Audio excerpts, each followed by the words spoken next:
కడుపులో నలుసు పెరుగుతుందన్న ఊహ ఒక పక్క ఆనందాన్ని ఇస్తున్నా మరోవైపు అనుకోని సమస్యలు ఆ ఆనందాన్ని ఇట్టే ఆవిరి చేస్తూ ఉంటాయి. ముఖ్యంగా గర్భం ధరించిన తొలినాళ్లలో సమస్యల తాకిడి కాస్తంత ఎక్కువగానే ఉంటుంది.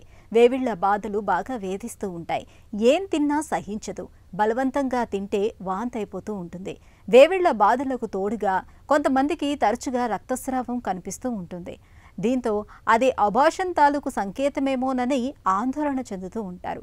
గర్భిణీ దశలో ముఖ్యంగా తొలి 3 నెలల కాలంలో కనిపించే సమస్యలు, వాటిని అధిగమించే మార్గాల గురించి ఇప్పుడు తెలుసుకుందాం.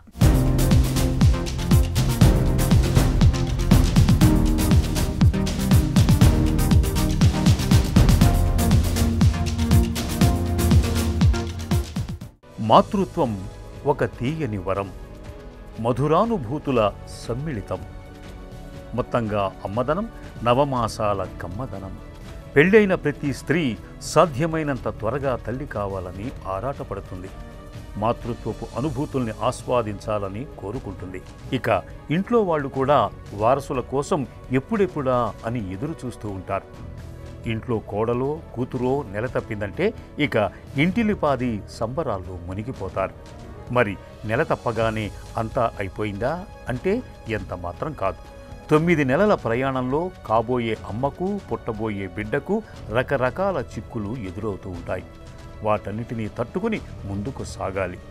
ముఖ్యంగా గర్భం ధరించిన తొలినాళ్లలో గర్భిణీకి సమస్యల బెడద చాలా ఎక్కువగా ఉంటుంది. వేవిళ్ళు బాగా వేధిస్తూ ఉంటాయి. కొంతమందికి తరచూ రక్తస్రావం కనిపిస్తూ ఉంటుంది.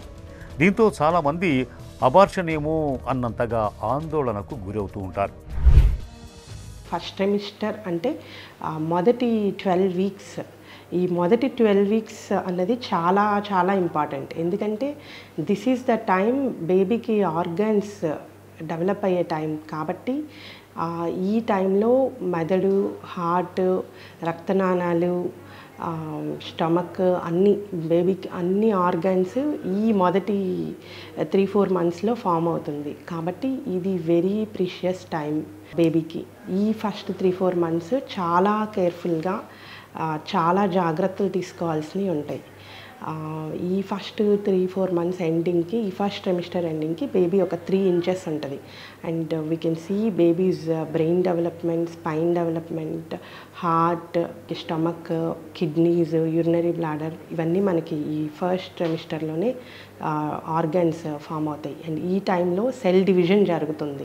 సో సెల్ డివిజన్ జరిగేటప్పుడు చాలా జాగ్రత్తగా ఉండాలి. ఎందుకంటే ఈ టైంలో ఏదన్నా ఏదైనా ప్రాబ్లమ్స్ అన్నది మనకి చూస్తే అవి ఇంకా మన తర్వాత మార్చడానికి ఉండదు. ఒకసారి ఆర్గన్ డెవలప్మెంట్ అలా అయ్యాక తర్వాత మార్చడానికి ఉండదు.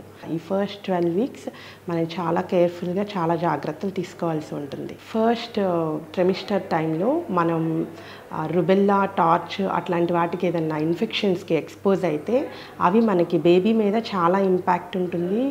And that will be the permanent damage we can see on the baby.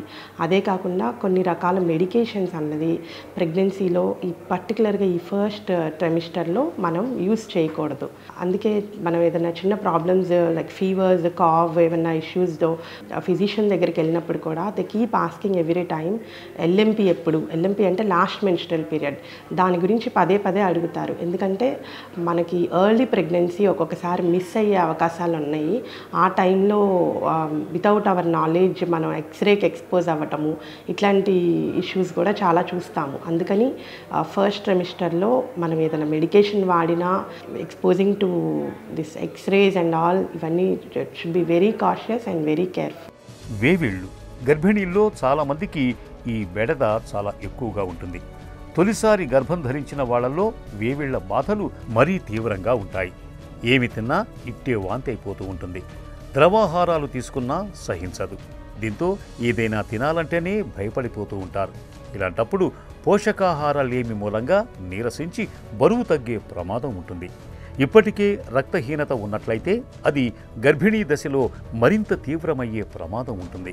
కాబట్టి వేవిళ్ల బాధలు ఉన్నప్పటికీ వేళకు తప్పనిసరిగా తినటాన్ని మానకూడదు. అలాగే గర్భం ధరించిన తొలినాళ్లలో కొంతమందికి తరచూ రక్తస్రావం కనిపిస్తూ ఉంటుంది. ఇలాంటప్పుడు వెంటనే డాక్టర్ని సంప్రదించి తగిన వైద్య సహాయం పొందాలి. ఫస్ట్ ట్రైమిస్టర్లో మనకి మామూలుగానే మదర్కి కొన్ని చేంజెస్ అన్నది బాడీలో వస్తుంది. అంటే ఈ హార్మోన్స్ చేంజెస్ వల్ల వామిటింగ్స్ అన్నది, గిడ్డీనెస్, వీక్నెస్, టయర్డ్నెస్, కొంచెం bloating sensation, acidity, increase in the frequency of urination, అంటే పదే పదే యూరిన్కి వెళ్ళటము, so very minimal vaginal discharge, ఇట్లాంటివన్నీ రొటీన్గా మనం ఫస్ట్ ట్రైమిస్టర్లో చూస్తూ ఉంటాం. ఈ ఫస్ట్ ట్రైమిస్టర్లో మనకి బాడీ టెంపరేచర్ కూడా రైజ్ అవుతుంది. This is also due to hormonal changes. కొంతమందిలో మనం ఎక్సెసివ్ వామిటింగ్స్ చూస్తూ ఉంటాం. సో ఈ వామిటింగ్స్ ఇన్ ప్రెగ్నెన్సీ మనకి ప్రొజెస్ట్రాన్ వల్ల, మన బాడీలో అయ్యే హార్మోనల్ చేంజెస్ వల్ల నార్మల్గానే కనిపిస్తుంది. కొంతమందిలో they will be very sensitive or due to excessive progesterones. బయట నుంచి ఇప్పుడు సప్లిమెంట్స్ తీసుకోవడం వల్ల కానీ, లైక్ ఇప్పుడు IVF ప్రెగ్నెన్సీస్లో, PCOD ఉన్న పేషెంట్స్లో ఈ ప్రొజెస్ట్రాన్ సప్లిమెంట్స్ అన్నది యూస్ చేస్తాం.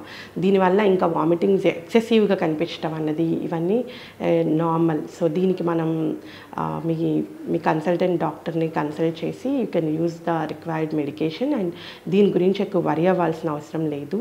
And you also see sometimes bleeding, spotting కనిపిస్తూ ఉంటుంది. సో ప్రెగ్నెన్సీలో మామూలుగానే కొంచెం స్పాటింగ్ అన్నది నార్మల్. నాట్ ఇన్ ఎవ్రీ ప్రెగ్నెన్సీలో ఉంటుందని కాదు, బట్ కొంతమందిలో minimal spotting, minimal is very normal. దీన్ని ఇంప్లాంటేషన్ బ్లీడింగ్ అంటాం. అయితే కొంతమందిలో మటుకు ఈ బ్లీడింగ్ అన్నది కొంచెం ఎక్సెసివ్గా చూస్తాం. అంటే ఎవరైతే బ్లడ్ థిన్నర్స్ మీద ఉంటారు, ప్రీవియస్ హార్ట్ ఇష్యూస్ ఉన్న వాళ్ళు, ఇట్లాంటి వాళ్ళలో కొంచెం మనం కేర్ఫుల్గా మీ కన్సల్టెంట్ డాక్టర్ని కలిసి దీని గురించి అడ్వైస్ తీసుకోండి. కొంతమందిలో పెయిన్ ఇన్ ద అబ్డామిన్ చూస్తాం, అంటే క్రాంపీ పెయిన్ అలా చెప్తూ ఉంటారు. So minimal cramps in pregnancy are normal. This is because of fetal implantation response of the uterus to this fetus. To an extent, to little bit of cramping is normal, but alani ఇది వదిలేయాల్సిన సమస్య కాదు.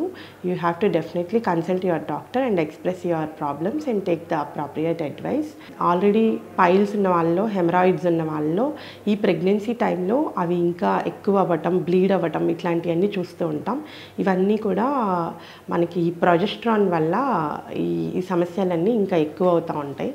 So దీనివల్ల భయపడాల్సిన అవసరం అయితే లేదు. దానికి కావాల్సిన అడిక్వేట్ ఫైబర్ రిచ్ ఫుడ్, అట్లాంటి మాడిఫికేషన్స్ చేసుకుంటే సరిపోతుంది. వారికోజ్ వీన్స్, అంటే కాళ్ళల్లో కొంతమందికి రక్తనాళాలు ఉబ్బి ఉండటం, ఇట్లాంటి ఆల్రెడీ ప్రీవియస్గా కొంతమందికి ఇలాంటి సమస్యలు ఉన్న వాళ్ళకి ఈ ప్రెగ్నెన్సీలో ప్రొజెస్ట్రాన్ సప్లిమెంట్స్, న్యాచురల్గా ఈ ప్రొజెస్ట్రాన్ హార్మోన్ వల్ల ఈ సమస్యలు ఇంకొంచెం ఎక్కువ అవ్వడం మనం చూస్తూ ఉంటాం. దీనికి భయపడాల్సిన అవసరం ఏమీ లేదు. గర్భం ధరించిన తొలినాళ్లలో చాలామంది ఆ విషయాన్ని ఇంట్లో వాళ్లకు తప్ప బయటి వాళ్లకు చెప్పటానికి ఇష్టపడరు. ఈ రకమైన ధోరణి అన్ని వేళలా మంచిది కాదు. ఎందుకంటే కొన్ని ప్రాంతాల్లో రేడియేషన్ జోన్లు ఉంటాయి. ఇలాంటప్పుడు తల్లి బిడ్డలకు తెలియకుండానే సమస్యలు ఎదురయ్యే ప్రమాదం ఉంటుంది. ముఖ్యంగా ఎక్స్రేలు, సిటీ స్కాన్ల వంటి డయాగ్నోస్టిక్ టెస్టులు చేయించుకుంటున్నప్పుడు తప్పనిసరిగా గర్భం ధరించిన విషయాన్ని అక్కడి నిపుణులకు చెప్పాలి. అలాగే యాంటీబయాటిక్స్ విషయంలో కూడా.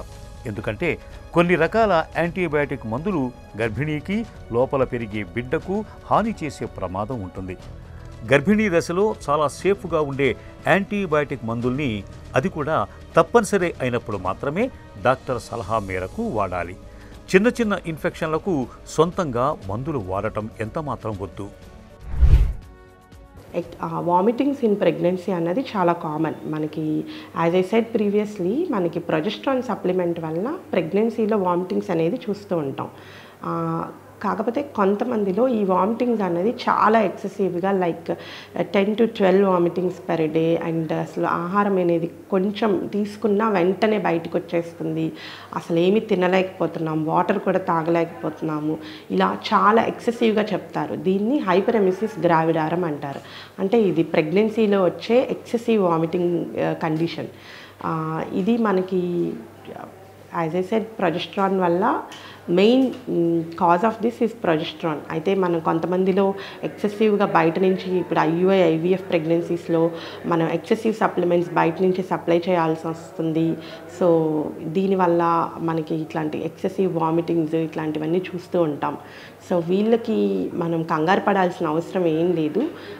We tell them to take whatever they like. అంటే వాళ్ళకి ఏమి నచ్చితే అది simple food, very simple, non spicy, bland, అంటే పులుపు తక్కువ ఉండి కారం తక్కువ ఉండి, and especially home cooked food. We advise them to take home cooked food, and don't force yourself to take large quantities of food. మీరు every 2 hourly or every 1 hour little bit తీసుకోమని చెప్తాము. అండ్ ఫుడ్ కన్నా very important thing adequate hydration. We ask our patients to hydrate themselves very adequately. అలాని 2 glasses of water ఒకేసారి తాగేయమని చెప్పము.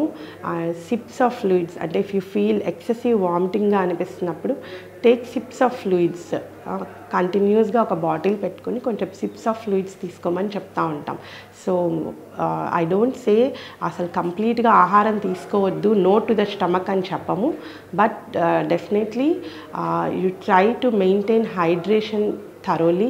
Excessive vomitings ఉన్నప్పుడు at least 2 to 3 liters. Try to take sips of fluids and maintain adequate hydration. And you can take the simple medications with your consultant help. You can take the simple medications, antiemetics atla, and if necessary you can take injections also. Water rich fruits కూడా తీసుకోవచ్చు. Like water melon, musk melon, oranges, mosambis, ఇట్లాంటి water rich fruits కూడా తీసుకోవచ్చు. And చాలామందిలో నిద్ర పట్టట్లేదు, vomitings ఎక్కువ ఉన్నాయి, బాగా సిగ్గా ఉన్నాము, ఇట్లాంటి వాళ్ళు they can take hot milk, and they can also do minimal yoga, meditation, or simple walking in the night time. ఇట్లాంటి సింపుల్ మెజర్స్ తీసుకోవడం వల్ల you can actually overcome this problem very easily. And this is not a very serious problem. In the first 3-4 months, this vomitings in pregnancy are very much treatable. గర్భిణీ దశలో తొలి 3 నెలల కాలంలో ఆరోగ్యాన్ని జాగ్రత్తగా కాపాడుకోవాలి. రక్తహీనతను నివారించుకునేందుకు తప్పనిసరిగా ఐరన్ బిళ్ళలు వాడాలి. రోజువారీ ఆహారంలో ఆకుకూరల్ని ఒక భాగంగా చేసుకోవాలి. అలాగే క్రమం తప్పకుండా డాక్టర్ని సంప్రదించాలి. అవసరమైన పరీక్షల్ని తప్పనిసరిగా చేయించుకోవాలి. వేవిళ్ల బాధలు ఉన్నాయని తినటం మానకూడదు. ఉపవాసం ఎంతమాత్రం మంచిది కాదు. థైరాయిడ్ సమస్యలు ఉన్నప్పుడు మాత్రల వాడకాన్ని ఎట్టి పరిస్థితుల్లోనూ ఆపకూడదు. అలాగే మందుల వాడకంలో తప్పనిసరిగా డాక్టర్ సలహా తీసుకోవాలి. ఏ మందు పడితే ఆ మందు వాడకూడదు. ముఖ్యంగా సేఫ్ యాంటీబయాటిక్స్ మాత్రమే వాడాలి. ఈ జాగ్రత్తలు గర్భిణీ ఆరోగ్యాన్ని భేషుగ్గా ఉంచుతాయి.